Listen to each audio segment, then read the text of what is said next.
welcome back. Now, we've cheered them on in the World Cup, watched them take victory in the 2022 Euros.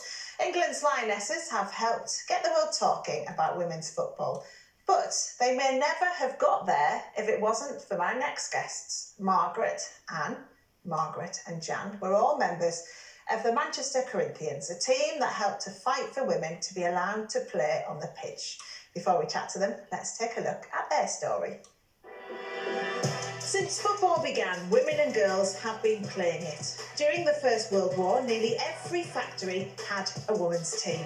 Loving those stripy hats, ladies. But in December of 1921, the FA banned them from playing in grounds, at clubs and stadiums because the game was seen as unsuitable for women.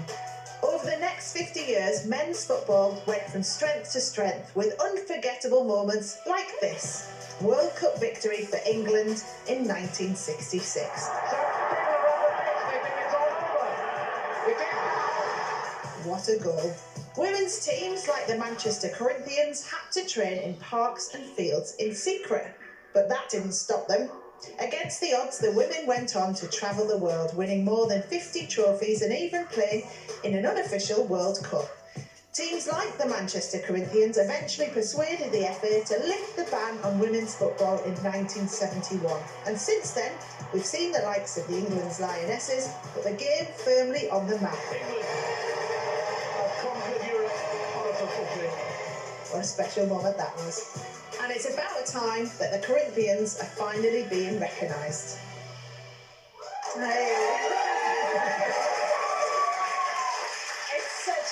To have you here. Thank you so much for coming in for a chat. Margaret, can I start with you? Can you tell me a bit then about how you got into football and what was it like at that time trying to get into it?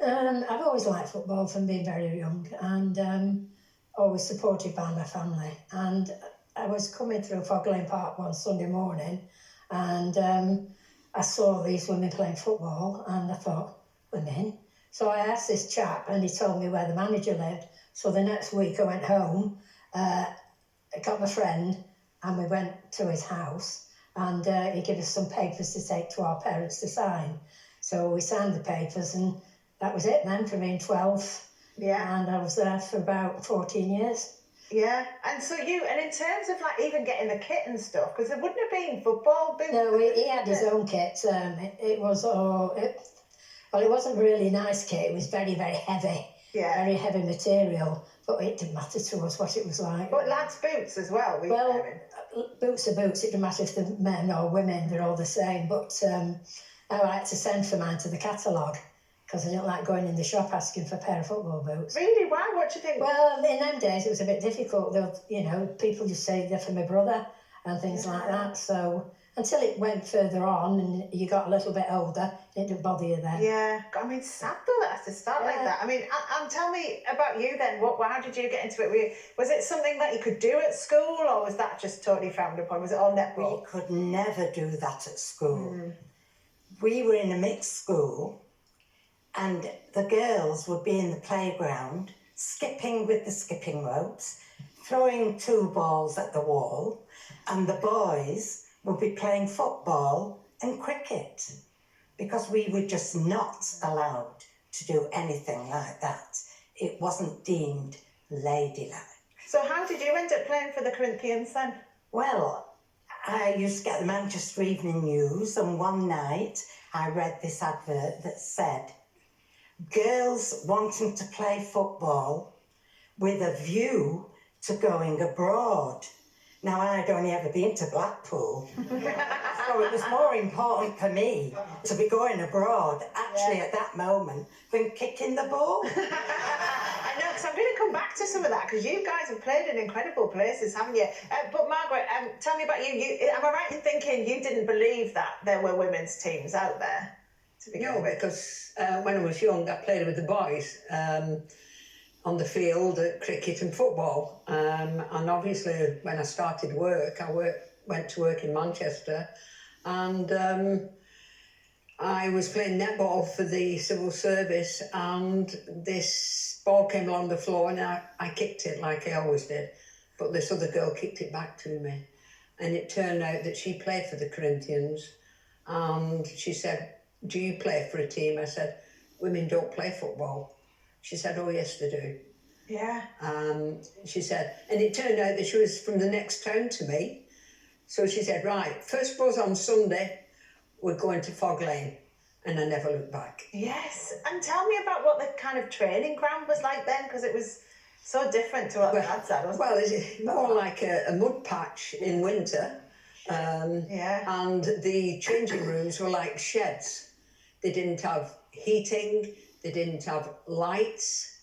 That's me there, heading the ball. Oh, wow, what an amazing picture. They didn't have heating, lights, water. So we had to bring buckets from Percy Ashley's house to wash the This mud is off. I guess your manager, for want of better words. Yeah. And if you was last in, it was the duck pond. What, the duck pond to get a wash? Yes. Which was me. Yeah. Jan was one of the young ones, like me, so we ended up in the duck pond because we were going home on public transport. Yeah. And we were caked in mud. So you had to wash it off somehow. Yeah. So because I was the youngest, or one of the young ones, there was no bucket left for me. It was pitch black. So I had nothing choice but to go. That's Jan. Yeah. And yeah, I mean, Jan, you did amazingly well with it as well. Didn't you play for Juventus as well? Yeah, but before that, I played for Juventus because of one of the tournaments we went on, which was in Reims, and we played against France, in the final. And that's how I got friendly with. That's me at the back with a hangover. Drunk to say. That's how I got to play for Juventus, making friends in the tournament in France that we won.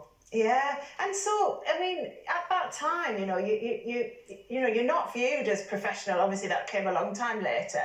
But was it annoying to you that the lads, Jan, were like, you know, living a whole completely different life and being celebrated and everything else, and you guys were having to like wash in a duck pond and everything else? Yeah, but I think we celebrated our own lives really, the way we played with passion and you know, everything was about what we wanted to do. So that was really, didn't bother with the lads then, because I had my own team, the Corinthians. And can you tell me, Margaret, a bit about this ban then? So the FA banned you from being able to use their pitches and their training grounds. Yeah, I mean, it didn't really sink in with us at all about being banned, because we were still playing football, and you know, no matter if it was in a park or at some sort of like sports stadium, which wasn't owned by the FA. So wherever we went, it didn't matter. We still played football, and they never stopped us from doing it. Yeah. So. And what about when you were like travelling and things? And what was that like? Oh, well. Did you feel respected? Well, when we were in the airport, starting off on our South American tour. Wow. Yeah. Well, we had Sir Stanley Rouse and Walter Winterbottom on the airport, and they were in charge of the FA. Now, Mr. Ashley had us all in navy blazers, white blouses and grey pleated skirts, because we were ladies and we had to dress like ladies. Yeah. So Sir Stanley came over to Percy and said, "Oh, hello, are you a swimming team?" So Percy said, "No."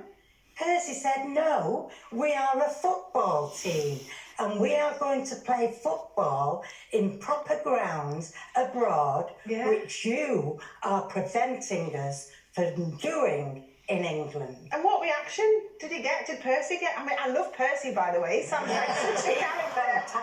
Yeah. Well, he just absolutely shrunk that Sir Stanley.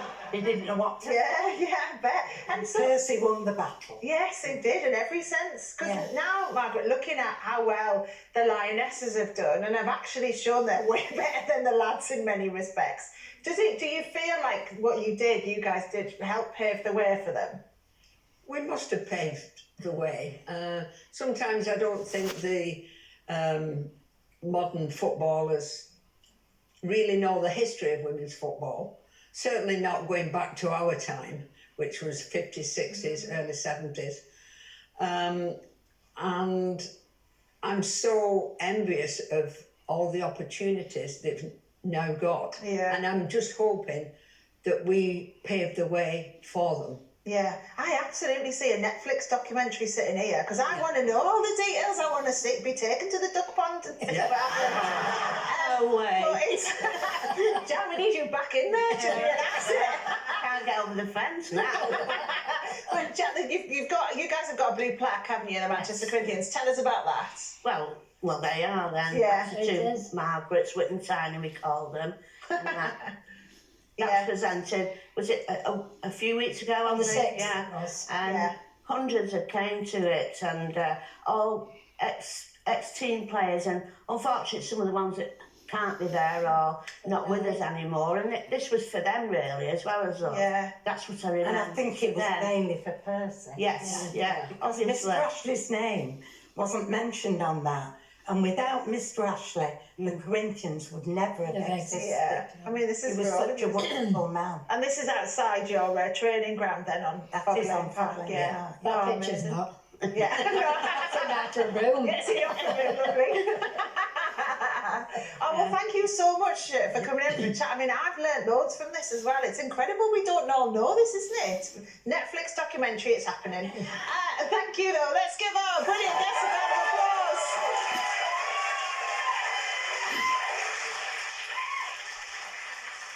I've just realised I probably should have said Channel 4 documentary, shouldn't I? Still to come, as a new £180 million space mission is announced, we'll be discussing